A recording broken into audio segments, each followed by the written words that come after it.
Hello बच्चों, how are you. हम देख रहे हैं आजकल प्लांट टिश्यूज़। और प्लांट टिश्यूज़ में आपने सबसे पहले देखे मेरिस्टेमेटिक टिश्यू, फिर आपने देखे simple permanent tissue. Simple permanent tissue में हम देख चुके हैं पैरेन्काइमा, कोलेनकाइमा। और इस वीडियो में सबसे पहले हम बात करेंगे स्क्लेरेन्काइमा की। बच्चों, कुछ बच्चों ने मुझसे कहा था कि उनको किताब में पता नहीं चलता कि पैरेन्काइमा कहाँ है, कोलेनकाइमा कहाँ है, स्क्लेरेन्काइमा कहाँ है। तो बच्चों, हम एक काम कर सकते हैं। देखिए मैं क्या करने जा रहा हूँ। ये देखिए, यहाँ ये शुरू होता है ना हमारा topic simple permanent tissue. Simple permanent tissue का जो पहला पैराग्राफ है ये वाला, यहाँ आप लिख लो पैरेन्काइमा। क्या लिख लेना है? पैरेन्काइमा। उसके बाद हम आगे चलते हैं। आगे जाके ये जो शुरू हो रहा है ना, पेज नंबर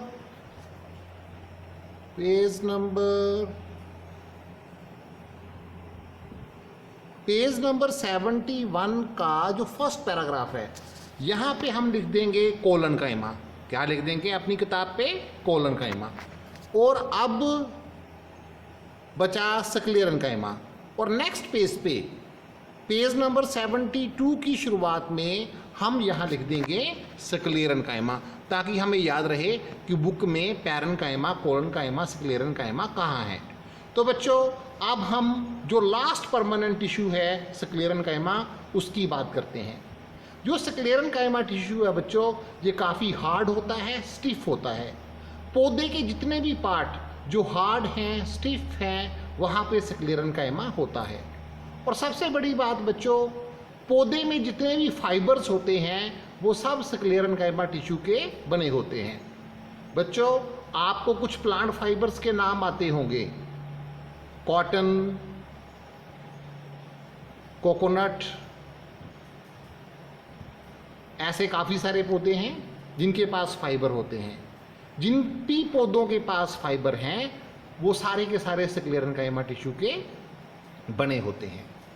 बच्चों, पैरेन्काइमा, कोलेनकाइमा और स्क्लेरेन्काइमा, इन टिश्यूज़ में जो सबसे बड़ी डिफरेंस वाली बात है कि पैरेन्काइमा, कोलेनकाइमा टिश्यूज़ के जो सेल्स होते हैं वो लिविंग होते हैं, लेकिन स्क्लेरेन्काइमा टिश्यू के जो सेल होते हैं वो डेड होते हैं।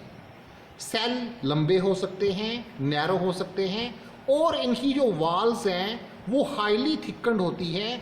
वहाँ पे बहुत ही इनकी जो वाल है वो बहुत ज़्यादा थिकन्ड होती है, क्योंकि उसके ऊपर एक फैट लाइक सब्सटेंस है लिग्निन, उसकी डेपोजिशन होती है जो सीमेंट की तरह एक्ट करता है, और जो वाल्स है उनको बहुत ज़्यादा हार्ड कर देता है।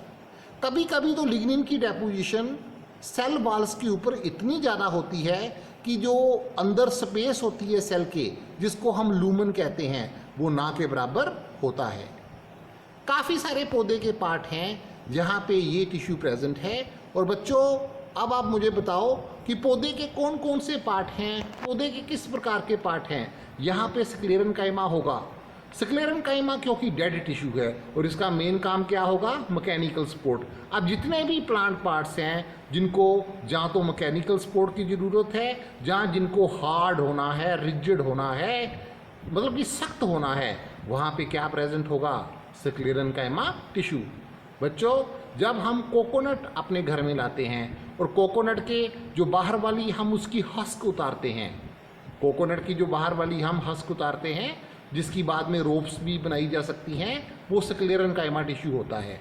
बच्चों, जब हम कोकोनट की हस्क उतार लेते हैं, हस्क उतारने के बाद हमें अंदर वाला जो पार्ट मिलता है कोकोनट का, जो बहुत हार्ड होता है, जिसको हम हैमर से या किसी और चीज़ से तोड़ते हैं, वो भी स्क्लेरेन्काइमा की बनी होती है।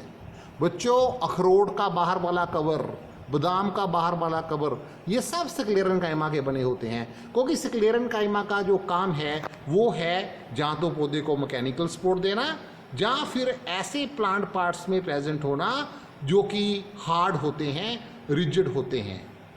बात समझ में आ गई बच्चों? इसके अलावा ये टिश्यू स्टेम्स में पाया जाता है, जो वेस्कुलर बंडल्स होते हैं, जाइलम फ्लोएम, उनके इर्द गिर्द पाया जाता है। ये लीव्स की जो वेन्स होती हैं उनमें पाया जाता है। ये सीड्स का जो हार्ड कवरिंग है, जैसे मैंने आलमंड की बात की, वालनट की बात की, बादाम की, अखरोट की, उनके बाहर वाले कवर में पाया जाता है। बच्चों अब हम देखते हैं इसका डायग्राम। ये देखिए दो डायग्राम है हमारे पास, ये है ट्रांसवर्स व्यू और ये है लॉन्गिट्यूडनल व्यू। और व्यू में आप देख रख सकते हो बच्चों कि जो सेल वॉल है वो काफ़ी थिक है और सेल वॉल के ऊपर फैट लाइक सब्सटेंस की डेपोजिशन है। कभी कभी तो बच्चों जो फैट लाइक सब्सटेंस की डेपोजिशन है वो इतनी ज़्यादा होती है कि ये जो आपको वाइट वाइट स्पेस अंदर नज़र आ रही है ना लूमन, ये बिल्कुल ही नहीं होता। चलो बच्चों अब हम आगे बढ़ते हैं। स्क्लेरन कायमा के बाद अब हम जिस टिश्यू की बात करने जा रहे हैं वो है एपिडर्मिस। किसकी बात करने जा रहे हैं बच्चों? एपिडर्मिस की। बच्चों एपिडर्मिस जो है ये कोई अलग से टिश्यू नहीं है।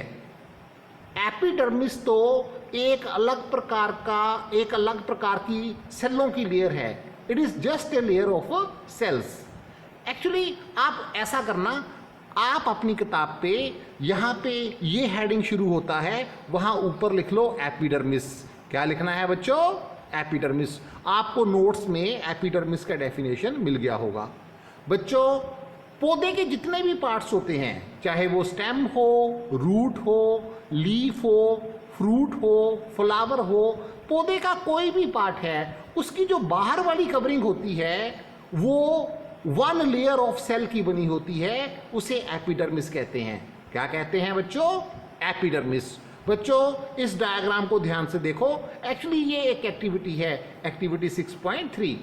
उसने हमें रियो लीफ लेने के लिए कहा है, फिर उसकी थोड़ी सी ऊपर वाली जो शीट है लीफ की जिसे हम पील कहते हैं वो उतारने के लिए कहा है। फिर उसने कहा है कि माइक्रोस्कोप के नीचे देखो और आपको इस प्रकार से स्टोमेटा नजर आएंगे। जरूरी नहीं बच्चों कि हम रियो लीफ की ही पील लेंगे, हम किसी भी लीफ की पील ले सकते हैं नीचे वाले सरफेस से, और इस प्रकार के जो स्टोमेटा हैं वो हम देख सकते हैं। बच्चों तो अभी हम बात करते हैं एपिडर्मिस की। जैसे कि मैंने कहा जितने भी प्लांट पार्ट्स हैं उनकी जो आउटर मोस्ट लेयर है it is composed of one layer of cells और उसे हम एपिडर्मिस कहते हैं। क्या कहते हैं बच्चों? एपिडर्मिस। और उसने भी लिखा है कि जो एपिडर्मिस होती है it is usually made up of a single layer of cells. कहता कि वो पौधे जो ड्राई हैबिटेट्स में रहते हैं, जो कि डेजर्ट्स में रहते हैं, रेगिस्तान में रहते हैं, उनकी जो एपिडर्मिस होती है वो काफ़ी थिक होती है। ये इसलिए होता है ताकि वाटर का लॉस कम से कम हो। The entire surface of A plant has the outer covering epidermis. तो पौधे के जितने भी पार्ट्स हैं सभी के पास एपिडर्मिस होती है। बच्चों अब आपके मन में ये क्वेश्चन आ रहा होगा कि what is the function of epidermis. बच्चों हमारी बॉडी की इर्द गिर्द क्या है? Skin. What is the function of our skin? अरे भाई हमारी स्किन हमें बचाती है, प्रोटेक्शन देती है बैक्टीरिया से, फंगी से, वायरसेस से। उसी प्रकार से जो एपिडर्मिस होती है ये किसी भी प्लांट पार्ट के पास क्यों ना हो, it is protective in function. जो एपिडर्मल सेल्स होते हैं एरियल पार्ट्स के, एरियल पार्ट्स मतलब वो पार्ट जो मिट्टी से बाहर हैं, उनके जो अब मिट्टी से बाहर क्या हैं? मेन स्टेम है, ब्रांचेस हैं, लीव्स हैं, फ्लावर्स हैं, फ्रूट्स हैं। तो जो एरियल पार्ट्स हैं जो मिट्टी से बाहर हैं उनके जो एपिडर्मल सेल्स हैं, उनकी जो एपिडर्मिस है उसके ऊपर एक वैक्सी वाटर रेजिस्टेंट लेयर की कोटिंग होती है। बच्चों उसे हम क्यूटिकल कहते हैं। क्या कहते हैं? क्यूटिकल। चलिए हम क्यूटिकल देख लेते हैं। बच्चों ये डायग्राम हमने देखा था अपने एक वीडियो में, और ये बच्चों देखो ये उसने क्या लिखा हुआ है, ये क्या है? ये एपिडर्मिस है। ये क्या है? एपिडर्मिस। एक्चुअली ये डायग्राम क्या है मैंने उस वीडियो में भी बताया था, it is the transfer section of A stem. ये एक स्टेम का पतला सा स्लाइस लिया गया है और जो बाहर वाली कवरिंग है स्टेम को कवर करने वाली वो एपिडर्मिस है। क्या है बच्चों? एपिडर्मिस। ये एपिडर्मिस है और इस एपिडर्मिस को जब उसने सेलुलर डायग्राम में दिखाया तो वो हमें इस प्रकार से नजर आई। और बच्चों ये देखो ये एपिडर्मिस है, it is composed of one layer of cells और जो बाहर वाला सरफेस है वहाँ पे उसने क्या लिखा है, क्यूटिकल। अभी अभी वो बात कर रहा था कि जो एरियल पार्ट्स होते हैं, एरियल पार्ट्स मतलब वो पार्ट जो मिट्टी से बाहर होते हैं, उनके ऊपर एक वैक्सी वाटर रेजिस्टेंट लेयर की कोटिंग होती है जिसे हम क्यूटिकल कहते हैं। वो क्यूटिकल जो है वो, क्योंकि वो वाटर लाइक सब्सटेंस की, वैक्सी का मतलब क्या है, फैट लाइक सब्सटेंस, वो फैट लाइक सब्सटेंस की बनी होती है और ये पानी का लॉस होने से बचाती है, पौधे को मैकेनिकल इंजरी से बचाती है। इसके अलावा ये फंगी, बैक्टीरिया, वायरसेस, उनका अटैक होने से भी पौधे को पहुंचाती है, बचाती है। तो बच्चों जो एपिडर्मल टिश्यू है और ये जो एपिडर्मिस है, चाहे वो किसी भी प्लांट पार्ट की हो, ये एक कंटिन्यूस लेयर की फॉर्म में होती है। इसमें किसी प्रकार की इंटरसेलुलर स्पेस नहीं होती। जो सेल्स होते हैं वो लगभग फ्लैट होते हैं और जो सबसे बड़ी बात, ये जो सेल्स हैं एपिडर्मिस के जो सेल्स हैं, इनका बाहर वाला सरफेस और इनकी जो साइड वाल्स हैं वो थिक होती हैं और जो इनर वाल है वो थिन होती है। बच्चों मैं आपको बता दूं कि ये आउटर वाल साइड वाल के क्या कह रहा है इसके बारे में जरा देख लेते हैं डायग्राम में जाके। तो बच्चों ये क्या है, ये एपिडर्मिस है। What is this, epidermis. अब ये जो एपिडर्मिस है, इसको बनाने वाले सेल्स को हम एपिडर्मल सेल्स कहेंगे और एपिडर्मल सेल्स का ये जो बाहर वाला पोर्शन है, दिस वन, ये थिक है, ओके। और ये साइड वाल है, ये क्या है, साइड वाल, ये और ये साइड वाल है, ये भी थिक है। लेकिन ये इनर वाल है, ये क्या है, इनर वाल, जो हाइपोडर्मिस को टच कर रही है, ये थिन है। कारण आपको समझ में आ गया होगा, क्योंकि जो आउटर वाल है उसे थिक रखा है नेचर ने, जो साइड वाल है उनको थिक रखा है नेचर ने, ताकि पानी का लॉस कम से कम हो, और जो इनर लेयर है वो थोड़ी सी पतली होती है। बच्चों सबसे पहले हम लीफ की एपिडर्मिस की बात करते हैं और ये जो डायग्राम है हमारे पास, ये लीफ की एपिडर्मिस का ही है। आप जगह जगह एपिडर्मल सेल्स देख सकते हो और उन एपिडर्मल सेलों के बीच में छोटे छोटे स्टोमेटा हैं। क्या है, स्टोमेटा। आपको पता है, आपने क्लास 7 में भी पढ़ा था, स्टोमेटा क्या होते हैं। Stomata are small pores which are present generally on the lower surface of the leaves. And what is the function of stomata बच्चों? स्टोमेटा के दो फंक्शन होते हैं। Number 1, transpiration. What is transpiration? It is the loss of water in the form of vapors. फिर से बताता हूं, transpiration, it is the loss of water in the form of vapours. और जो दूसरा फंक्शन होता है बच्चों स्टोमेटा का, वो है एक्सचेंज ऑफ गैसेस। क्या बताया मैंने, एक्सचेंज ऑफ गैसेस। तो बच्चों, तो ये था व्हाट वी से लीफ का एपिडर्मिस। और लीफ के एपिडर्मिस में आपने छोटे छोटे पोर देखे। वो जो पोर हैं उनके इर्द गिर्द क्या हैं, पोर के इर्द गिर्द क्या हैं, गार्ड सेल्स। ओके, जो गार्ड सेल्स होते हैं इनको हम ट्रिगर ऑपरेटेड वाल्व्स कहते हैं। क्या कहते हैं बच्चों, ट्रिगर ऑपरेटेड वाल्व्स। इनका काम होता है दिन के समय स्टोमेटा को ओपन कर देना और रात के समय स्टोमेटा को क्लोज कर देना। बच्चों, मैं 11th की जो किताब है, 11th की जो बायोलॉजी की किताब है, वहाँ से आपको जो एपिडर्मिस है लीफ की, उसकी सारी डिटेल बताऊंगा। अब हम बात करते हैं बच्चों रूट की एपिडर्मिस की। रूट हम सबको पता है, ये पौधे का अंडरग्राउंड पार्ट होता है और इसके पास भी एपिडर्मिस होती है।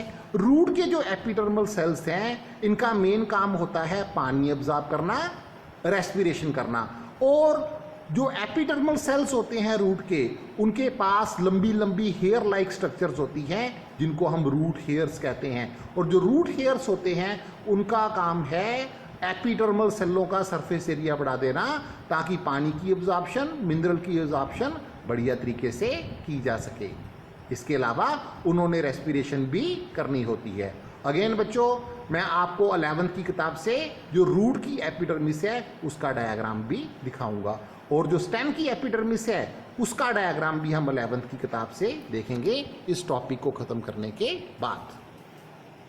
बच्चों, अब वो हमें बता रहे हैं कि जो डेजर्ट प्लांट्स होते हैं उनकी जो एपिडर्मिस है उसके ऊपर थिक वैक्सी कोटिंग होती है क्यूटिन की। बच्चों, ये कोई बड़ी बात ना है, ये तो हमने पहले भी देखा। मैंने पहले भी आपको डायग्राम में ले जाके दिखाया था कि जो ट्रांसफर सेक्शन स्टेम का बना हुआ है हमारी किताब में, उसके ऊपर भी क्यूटिकल प्रेजेंट है। और वो जो क्यूटिकल होती है वो सभी के पास होती है। ये अलग बात है कि जो डेजर्ट प्लांट्स है उनकी जो क्यूटिकल है वो कुछ ज़्यादा थिक होती है, वो भी एक वैक्सी कोटिंग ही होती है फैट लाइक सब्सटेंस की, और उस फैट लाइक सब्सटेंस को हम क्यूटिन कहते हैं। मतलब जो फैट लाइक सब्सटेंस है वो क्यूटिन है और जो लेयर का नेम है वो क्यूटिकल है। और फिर डेजर्ट प्लांट्स में ये जो क्यूटिकल है इसका ज़्यादा थिक होने का कारण क्या है? सिंपल सी बात है, ट्रांसपीरेशन को रोकना है। बच्चों, अब वो हमें बता रहा है कि आपने जो जोंग प्लांट देखे होंगे, ऐसे पौधे जो बिल्कुल ही जोंग हैं और ऐसे पौधे जो कि काफ़ी पुराने हैं, उनकी जो एपिडर्मिस है उसमें क्या फ़र्क होता है? बच्चों, ये जो एपिडर्मिस है ये आपको जो जोंग प्लांट्स हैं उनके स्टेम पे मिलेगी, उनकी ब्रांचेस पे मिलेगी। जो बहुत पुराने पेड़ होते हैं, जैसे 10 साल पुराना आम का पेड़, 20 साल पुराना आम का पेड़, बच्चों उनके पास एपिडर्मिस नहीं होती। जो बहुत पुराने पेड़ होते हैं उनकी जो एपिडर्मिस है वो कॉर्क कैम्बियम द्वारा रिप्लेस कर दी जाती है। कॉर्क कैम्बियम एक प्रकार का लेटरल मेरिस्टेम होता है। मैंने थोड़ा सा जो मेरा प्रीवियस वीडियो था उसमें भी बताया था। और वो जो कॉर्क कैम्बियम होता है वो पौधे के बाहर वाली साइड पे कॉर्क बनाता है। क्या बनाता है बच्चों? कॉर्क, जिसे हम बार्क भी कहते हैं।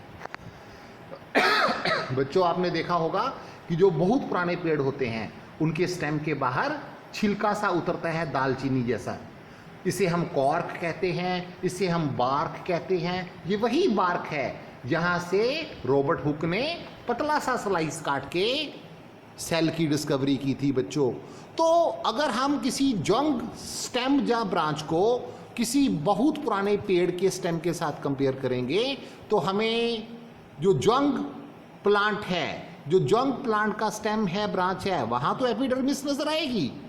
लेकिन जो बहुत पुराने पेड़ होते हैं उनके जो स्टेम है वहाँ पे हमें एपिडर्मिस नज़र नहीं आती, क्योंकि वहाँ जो एपिडर्मिस है वो कॉर्क कैम्बियम, एक प्रकार का सेकेंडरी मेरिस्टेम है, उसके द्वारा रिप्लेस कर दी जाती है। और फिर वो कॉर्क कैम्बियम क्या करता है? पौधे की अंदर वाली तरफ भी सेल बनाता है, स्टेम की अंदर वाली साइड पे, और बाहर वाली तरफ भी सेल बनाता है। और जो बाहर वाले सेल होते हैं उनकी काफ़ी सारी लेयर बन जाती हैं, जिसे कॉर्क कहते हैं या बार्क कहते हैं। और ये जो कॉर्क है, बार्क है, दालचीनी जैसा मटेरियल, ये डेड सेल्स का बना होता है, कॉम्पैक्टली अरेंज सेल्स का बना होता है। बच्चों, एक बात पूछूं, अभी अभी मैंने कहा कि जो कॉर्क होता है या ये जो बार्क होता है, दालचीनी जैसा छिलका पुराने पेड़ों का बाहर वाली साइड पे, ये डेड सेल्स का बना होता है। तो आप मुझे बताओगे कि वो सेल कौन से होते होंगे? बच्चों, जब कभी भी डेड सेल्स की बात होगी वो स्क्लेरेनकाइमा सेल्स होंगे। कौन से सेल्स होंगे बच्चों? स्क्लेरेनकाइमा।